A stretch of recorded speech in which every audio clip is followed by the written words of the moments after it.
प्यारे बच्चों, वर्तमान समय में हम लोग रस प्रकरण देख रहे हैं। अभी तक श्रृंगार रस, करुण रस, रौद्र रस और वीर रस संपन्न हो चुका है।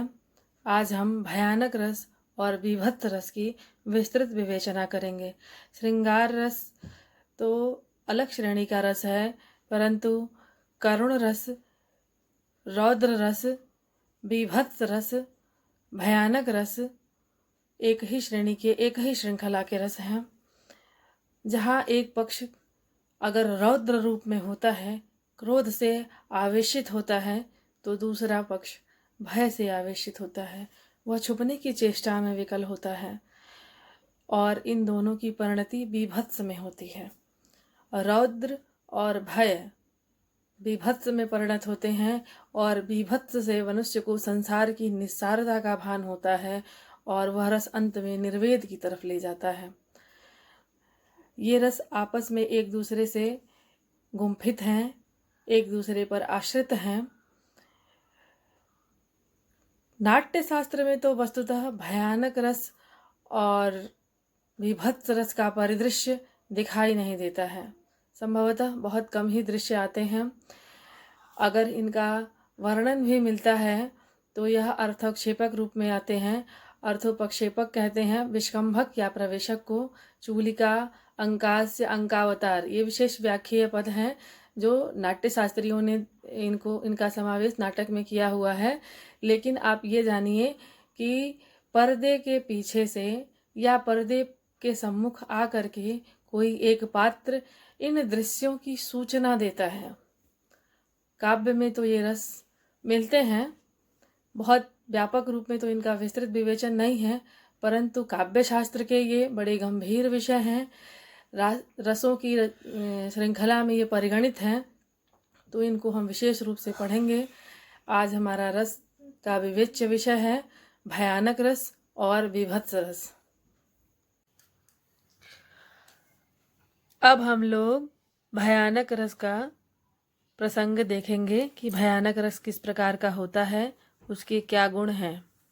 भयानक रस भयंकर जीव जंतुओं के दर्शन से या वर्णन से, भय नामक स्थायी भाव से भयानक रस की निष्पत्ति होती है। इसके आलम्बन विभाव निर्जन स्थान, वन, अंधकार, हिंसक जंतु, चोर, डाकू इत्यादि होते हैं। भयानक रस के उद्दीपन विभाव हिंसक वृत्तियों वाले प्राणियों, चाहे वह पशु हो या मनुष्य हो, उन हिंसक पशु पक्षियों की, मनुष्यों की जो भयंकर ध्वनियाँ होती हैं, उनकी जो चेष्टाएं होती हैं, वो निर्जन स्थान होते हैं आदि इस रस के उद्दीपन विभाव हैं। भयानक रस के अनुभाव पीड़ित व्यक्ति का रोना, चिल्लाना, मूर्छित होना, कांपना, पलायन करना, छिपने की चेष्टा करना, अर्थात भय के मारे पसीने से तरबतर हो जाना, स्वेदन जिसे कहते हैं, ये इस रस के अनुभाव हैं। भयानक रस के संचारी भाव होते हैं भ्रम, शंका, दैन्य आदि सब भयानक रस के संचारी भाव हैं। भयानक रस का उदाहरण कर्तव्य अपना इस समय होता न मुझको ज्ञात है, कुरुराज चिंताग्रस्त मेरा जल रहा सब गात है, अतएव मुझको अभय देकर आप रक्षित कीजिए, या पार्थ प्रण करने विफल अन्यत्र जाने दीजिए। यह प्रसंग महाभारत में अश्वत्थामा की स्थिति है। अश्वत्थामा ने अभिमन्यु का बहुत ही क्रूरता पूर्वक मृत्यु के उपरांत उनके साथ व्यवहार किया था और जिसके कारण अर्जुन ने अश्वत्थामा के वध की प्रतिज्ञा ली थी। अर्जुन के पुरुषार्थ को ज्ञात करके, उनके दिव्यास्त्रों को स्मरण करके अश्वत्थामा अपने मृत्यु के लिए भयभीत हो जाता है और जाकर के वह दुर्योधन से कहता है कि हे दुर्योधन, अभिमन्यु के प्रति मैंने जो अपराध किया है, अब अर्जुन हमको जीवित नहीं छोड़ेंगे। इस समय तो मुझे यह पता ही नहीं चल रहा है कि मुझे क्या करना चाहिए और क्या नहीं करना चाहिए। हे कुरुराज, मेरा पूरा शरीर चिंता से जल रहा है। आप मुझे या तो अभय दे करके मेरी रक्षा करिए अथवा पार्थ का प्रण विफल हो जाए कि उन्होंने जो मुझे सूर्यास्त से पूर्व मेरी हत्या करने का जो प्रण लिया है उसको विफल करने के लिए मुझे कहीं अन्यत्र छिप जाने की अनुमति दीजिए। यहाँ अपने वध के लिए अर्जुन की प्रतिज्ञा सुनकर जयद्रथ का यह वचन दुर्योधन से कहा गया है। यहाँ अभिमन्यु के प्रतिक्रिया गया उसका अपराध आलम्बन विभाव है, अर्जुन का प्रण उद्दीपन विभाव है, त्रास संचारी भाव है तथा जयद्रथ का चिंतित होना अनुभाव है। अतः यहाँ पर भयानक रस है। भयानक रस के बाद अब हम विभत्स रस को देखेंगे। विभत्स शब्द का अर्थ ही होता है घृणा, जिससे घृणा उत्पन्न हो जाए उसे विभत्स कहते हैं। विभत्स रस का स्थायी भाव जुगुप्सा होता है। जुगुप्सा घृणा का ही पर्याय है। इसमें घृणित वस्तुओं, घृणित चीजों या घृणित व्यक्ति या घृणित स्थल विशेष को देखकर या उनके संबंध में विचार करके मन में उत्पन्न होने वाली घृणा या ग्लानि ही इस रस की पुष्टि करती है। जब विभाव, अनुभाव और संचारी भाव जुगुप्सा नामक स्थायी भाव से मिलते हैं तब विभत्स रस की उत्पत्ति होती है। इस रस का विभाव दुर्गंधमय मांस, दुर्गंधमय रक्त, अस्थियां आदि इस रस के आलम्बन विभाव होते हैं। रक्त मांस का सड़ना, कीड़े पड़ना, पशु पक्षियों का इन्हें नोचना उद्दीपन विभाव कहलाता है।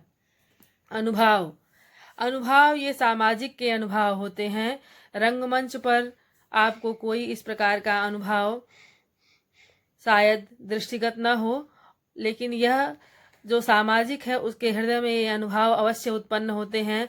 जैसे नाक को टेढ़ा करना, मुंह को बनाना, थूकना, आंखें मीचना आदि इस रस के अनुभाव कहलाते हैं।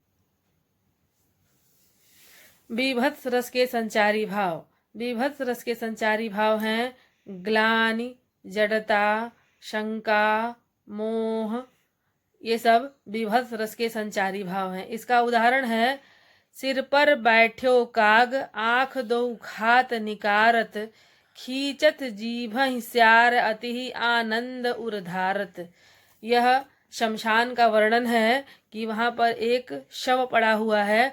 शव के सिर पर कौवा काग बैठ्यो, कौवा बैठ करके दो आँख खात, दोनों आँखों को खा रहा है और उन्हें नोच कर निकाल रहा है। कौवा शव के सिर पर बैठ करके उसकी आँखों को खा रहा है और उसको निकाल रहा है। स्यार, सियार क्या कर रहा है? जीभहि खींचत, उस शव की जीभ को बाहर खींच रहा है। और किस प्रकार खींच रहा है? अति ही आनंद उर्धारत, हृदय में अत्यंत आनंद लिए हुए वह उस शव की जीभ को खींच रहा है। यहाँ पर विकृत शव आलम्बन विभाव है, उसका कौवे और स्यार द्वारा नोचना उद्दीपन विभाव है। और यह देख करके मन में जो ग्लानि उत्पन्न हो रही है वह जब शव जीवित रहा होगा तो अपने उसी शरीर से कितना प्रेम रहा होगा उसको, और यह देख करके मोह भी हो रहा है। यह यहाँ पर संचारी भाव है और ये विकृत स्वरूप देख करके घृणा उत्पन्न हो रही है। सामाजिक अपना मुंह टेढ़ा कर ले रहा है, यह अनुभाव है। इसलिए यहाँ पर विभत्स रस का स्वरूप उपस्थित है।